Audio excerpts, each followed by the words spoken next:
Well, we're back here at Santa Pod for the SBRC Summer Nationals and round 3 of the MSA British Drag Racing Series for the awesome Pro Mods.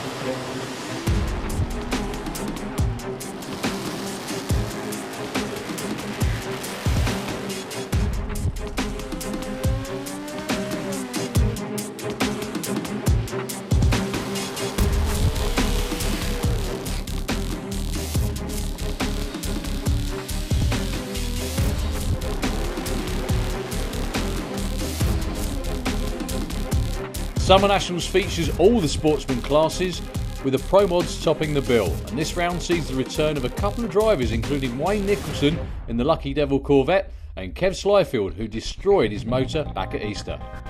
Well, basically I've managed to sell the old car, which enabled me to put some funds into a new bottom end. I bought a new block, rods, crank, pistons, the whole lot from Brad Anderson's, and fitted it last week, so yeah, it's good. Well, it's great to see Kev back out so soon. And also Holland's David Vegter joining the fray as well. We've got 8 cars entered this weekend, and after the rain affected the previous 2 rounds, all the drivers are hoping to get plenty of track time to start dialing in their 2014 setups.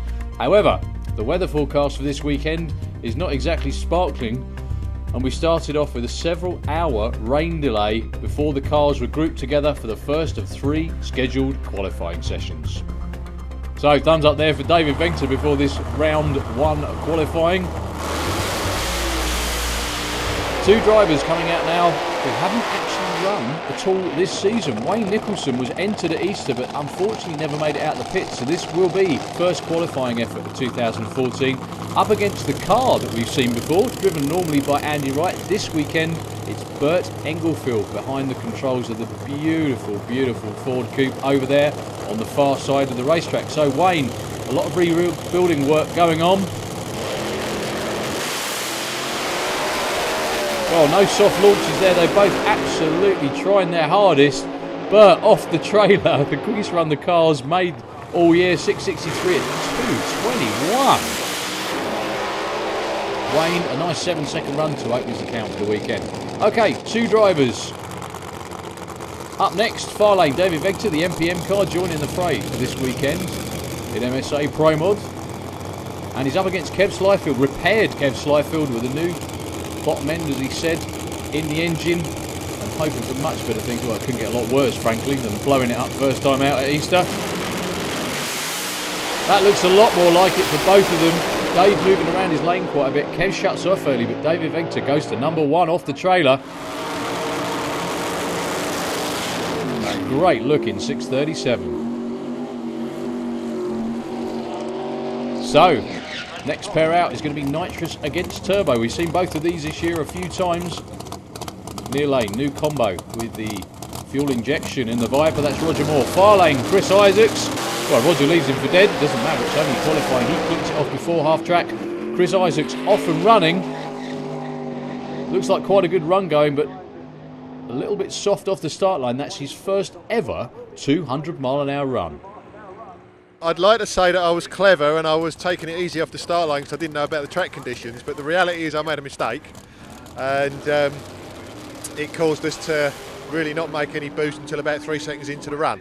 It's more complicated than a blower car or a nitrous car because essentially you're applying a trans brake and building the boost up in pre-stage, whereas normally with a blower car or a nitrous car you'll roll in at relatively low RPM. Then you'll either put the clutch down or set the trans brake when you're in full stage. With a turbo car you need to do it in pre-stage, and then you need to bump or roll into stage, and there's a little bit of a fine art in getting that process right.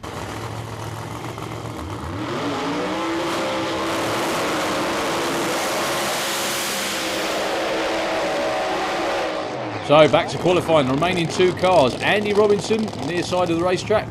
Far lane, Rick Garrett with the Nitrous Willis. Both of these teams making big gains on getting down the racetrack.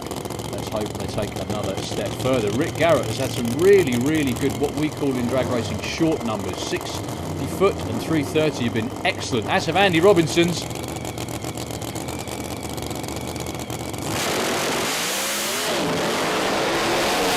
But unfortunately, tyre shake bites him again. on and off the throttle all the way down, and he goes through with 6.73 at 2.30. Not a bad opening run. I still had to pedal it a little bit. In fact, I pedalled it twice, and we're still getting a little bit of tyre shake. When you get tyre shake like that, what tends to happen is the car will turn left or right, and there's no I'll turn left every time. It doesn't do that, so it'll turn either way. So you sort of have to get off of it, figure out where you are, and then decide whether you're going to obviously go again. Now, first qualifying sessions, you want to get a number on the board. You want to be in the field, so it's important to get back on it really, but not crash. It's a very fine balance, which sometimes we exceed. Thank goodness it's only sometimes. Anyway, next qualifying session. Everyone getting suited up, ready to go.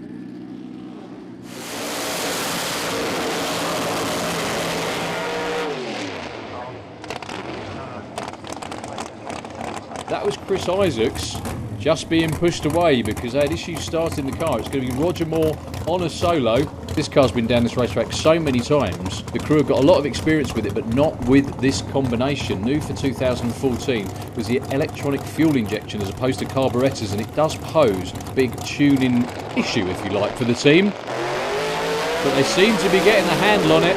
That's a lot more like it for Roger Moore. 6.69, 202.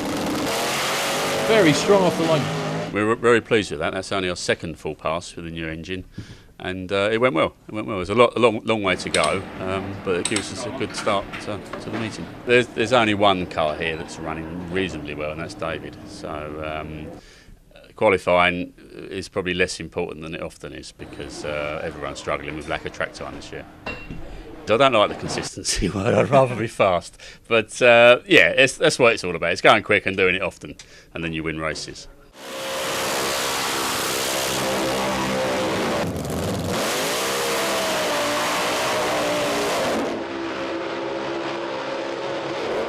So your next pair is going to be Rick Garrett and Wayne Nicholson. There he is in the far lane again with the Lucky Devil Corvette.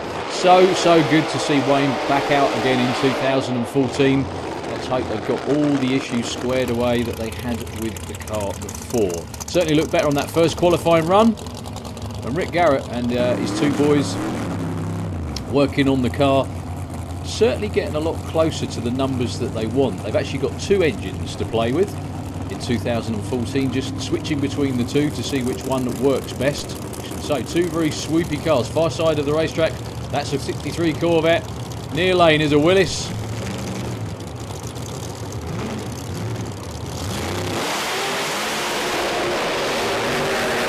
Trouble for Wayne Nicholson away from the line. Rick Garrett goes all the way through. 6.96, 206 miles an hour. That was a little soft for that car. He normally runs a bit quicker than that.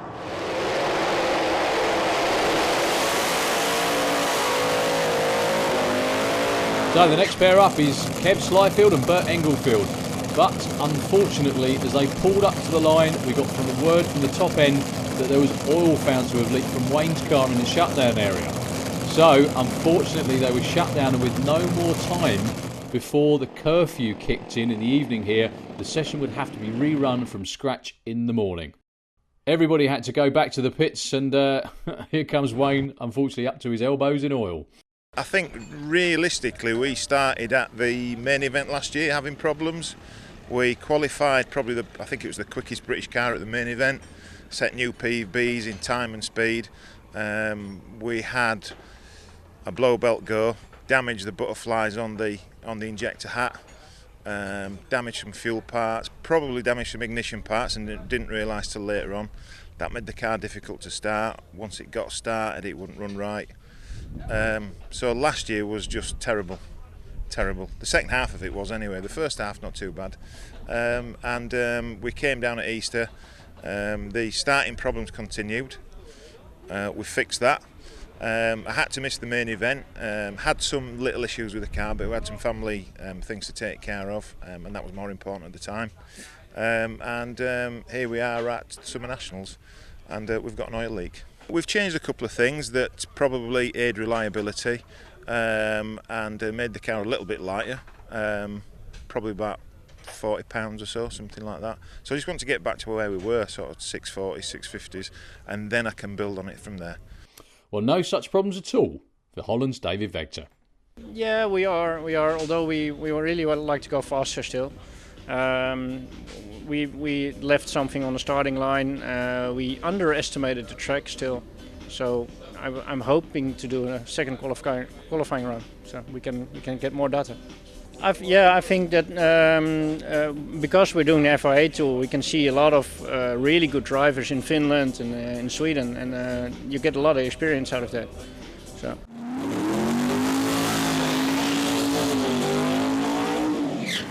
Well, we're into the rerun of qualifying session number 2 now. It's Saturday morning. And Chris Isaacs managed to get the duster started with no problems at all. This looks like a really good, strong run. And is it? 692, 209 miles an hour for the twin turbo duster. No wonder the crew are happy. They've worked for so long to get the car in the 6s. And over 200 miles an hour. And they do it both very well in that qualifying run. Next up is Rick Garrett against Roger Moore. 2 nitrous cars, well capable of running deep into the 6s. Great side-by-side run. What a great top-end shot as well. 681 for Roger, 673 for Rick Garrett. Well, in this pair, any colour you like as long as it's black. One's shiny black, one's matte black. That's Kev Slyfield with the Thunderbird. That last run he made was a low 7. Quickest run he's made with the car, but he shut off just after half track, so there's so much more in there. Also, Bert Englefield with lots of tyre shake on that 6.6, but a huge speed. Shows they've got a lot of horsepower in there, over 221 miles an hour. 2 great launches, Bert's off the throttle. Kev, though, all the way through with a great run. His first 6 in the car, a 678 at 209. Bert with a lot of pedalling going on at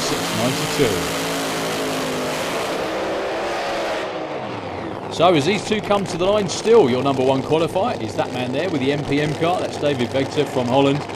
Up against Andy Robinson. If Andy can just get the car down the racetrack without too much tyre shake, then it will be very, very quick indeed. The short numbers, once again, i.e. the 60-foot 330, are very, very quick for this car. We're on board with David Vegter. As they leave the line together, both have tyre shake. David's actually out of the throttle and he gets his foot back in it again and goes through the 647 at 229. Yeah, lots of shake and problems for David. Shuts off early, most unlike him actually. So there you see the final qualifying table, and it is David up there at number 1. Coming up next, we've got an interview with a new Pro Modified racer in the UK. And the only lady to do so as well. This is Amanda Cox. I've been doing bracket racing for many years, and to be fair, I'm not very good at it. Many people keep saying to me, you need to lift at top end, and I can't do it. I just keep putting my foot in, braking out all the time, and I like to just want to keep going faster, and I love what I do, so. Hopefully in the next couple of months we're looking to put the turbos on. We're just waiting for a stop with John Webster, and then the turbos will go on and we'll start running them with no boost. And again, it'll just be progressive, bit by bit, which is what we've been doing this year, bit by bit. We've got a lot of sponsors on board. This engine was built by ICE Automotive, and this is specifically for Pro Mod. They are offering us their support 100%, which is a real big bonus to us. Top Speed Automotive, they are our biggest sponsor effectively, and we've just secured Mac Tools as well, which is a really big deal for us. So, time to prepare for eliminations. We've already had rain and sun this morning, in pretty much equal measures, so it's anyone's guess what the track will take. And it has to be said that no one street's ahead of anyone else at the moment, so the win could be anyone's. So, the first race in round 1 Pro Mod.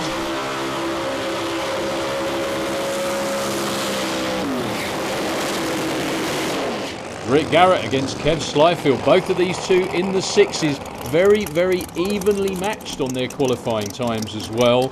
Kev, with a brand new car, really getting to grips with it very, very well indeed. The car has the potential to go very, very quickly, as does Rick Garrett's Willis.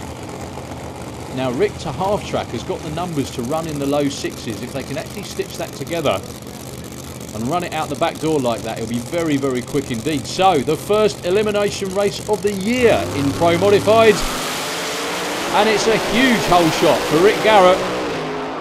side by side all the way down. Great race. Just by a couple of car lengths. Rick Garrett with a personal best. 6:48. Takes out a really, really good try from Kev Slyfield. Best elapsed time with that car of 6:57. So this time round we've got supercharged car against nitrous car once again. Far lane Bert Englefield in his first elimination race for some time up against Roger Moore. Actually, it's everybody's first elimination race for some time. This is the first elimination round of the year. So again, based on qualifying times, both in the 6.6s. Well, it's Roger with a bit of a hole shot. Bert has to pedal the car in the far lane, and that costs him the race, a faster speed by quite some margin actually. But it is Roger Moore taking the win with a 6.83.